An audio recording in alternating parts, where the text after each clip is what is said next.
Pacquiao's division. He's the next Pacquiao.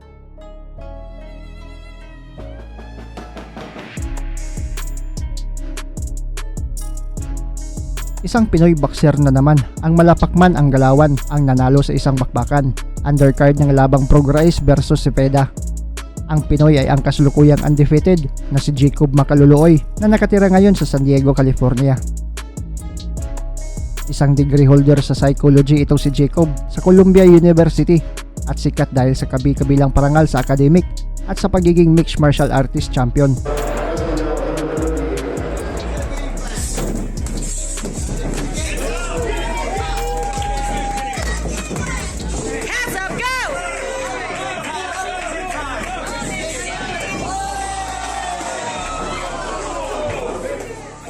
Pinasok ang mundo ng boxing taong 2019. Nagka-sparring pa daw niya sina Terence Crawford at Errol Spence noong nagprepara si Spence para sa laban niya kay Manny Pacquiao.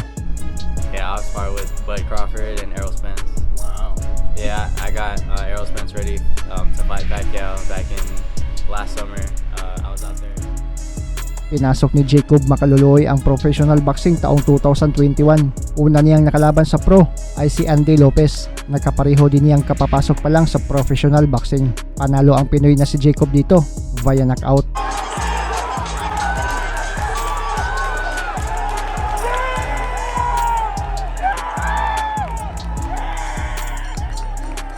Sa kasalukuyang taon ay 3 beses nang lumaban si Kabayan at pareho niyang tinalo ang mga kalaban. 2 dito knockout at 1 lang ang umabot sa desisyon. May kasalukuyang kartada itong si Jacob na 4 wins, 0 loss, 3 dito via knockout. May edad na 27, 5'6" ang tangkad at southpaw at lumalaban ngayon sa welterweight division. Sa kanyang huling laban nga ay undercard siya sa labang Prograis versus Cepeda. Nakaharap niya dito ang mas matangkad na kalaban na tubong Ohio sa Amerika na si Terrence Jarmon. 6 na rounds lang ang nakaschedule sa kanila pero sa kanilang bakbakan ay tila isang gutom na leon itong si Kabayan. Di na pinatagal pa ang suntukan. Nilapa na agad ang mas matangkad na kalaban. Ilang beses pinabagsak at pinalhod sa ibabaw ng lona. Ating tignan ang buong highlights ng kanilang malupit na bakbakan na ginanap sa Dignity Health Sports Park sa Carson, California. Two by way of knockout, fighting out of Union City, California. Here is Jacob J-Man Macaluloy.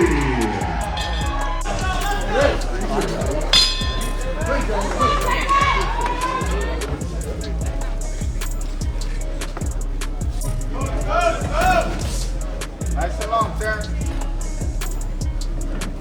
Move around. Circle out. Unang round pa lang ay makikitang mas magalaw, mas mabilis at mas agresibo ang Pinoy na si Jacob Macaluloy. Habang ang kalaban ay tila alam na ang magiging resulta sa laban. Madalas na lang itong umaatras mula sa rumargasang lakas ni Kabayan. There you go, just like that.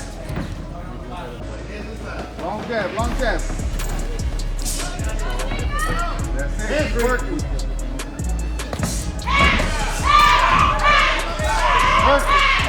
Back to the jab, Terrence. Ilang beses natatamaan ang kalaban na talagang nagpaalog dito. At sa mga huling segundo ng round 1 ay luhod na agad itong kalaban nang masapul ng sunod-sunod na suntok. Jab.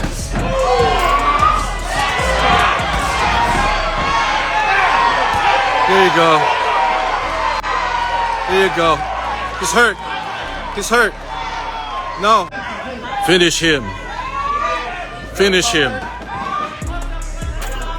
That's straight when he's coming in, straight.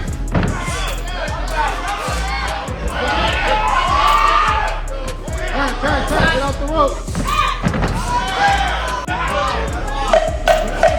10 seconds.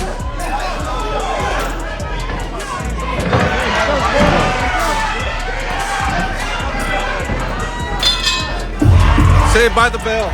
Ring girl, Linda. Hey. I want to see the puwet. Let's see the play. Come on. Oh, hell yes. Oh, man. 2 of 6.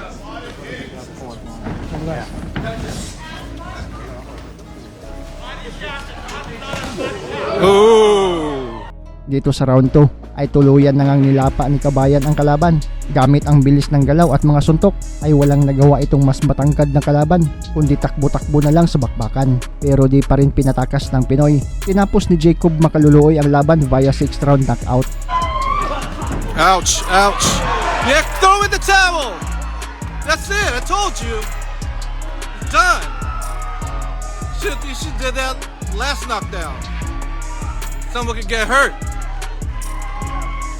Someone could get hurt like that. I'm gonna call the commission. Contest at 1 minute, 2 Pacquiao's- seconds of the second Pacquiao's round. division. He's the next For your Pacquiao. winner by KO victory and still undefeated. Oh, he's supposed to fight, Jacob Sincere Brooks. J-Man But he backed out. Makaluluoy. May tuturing na bagong prospect talaga itong Pinoy na si Jacob Makaluluoy. May magandang galaw, bilis, lakas at syempre stamina na paniguradong mahaba at matibay. Dahil bata pa lang ito ay nasanay na sa larong palakasan at naging mixed martial artist champion pa.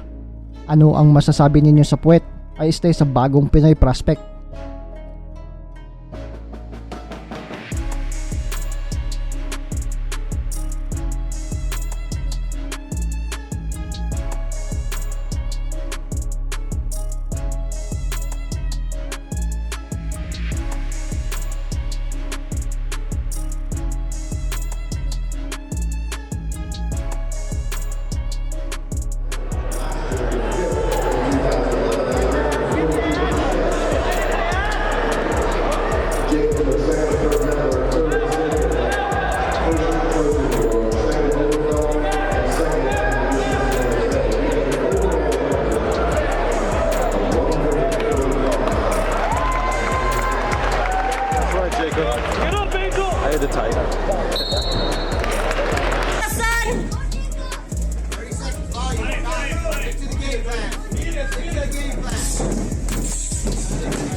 Hands up, go!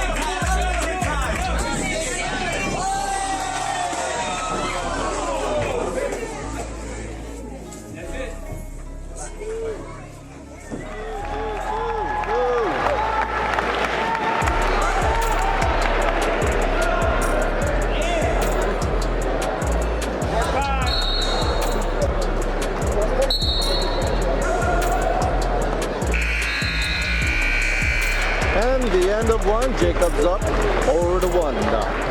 Hi guys, this is Mark Magnifico Magsayo. You are watching Channel Manoy.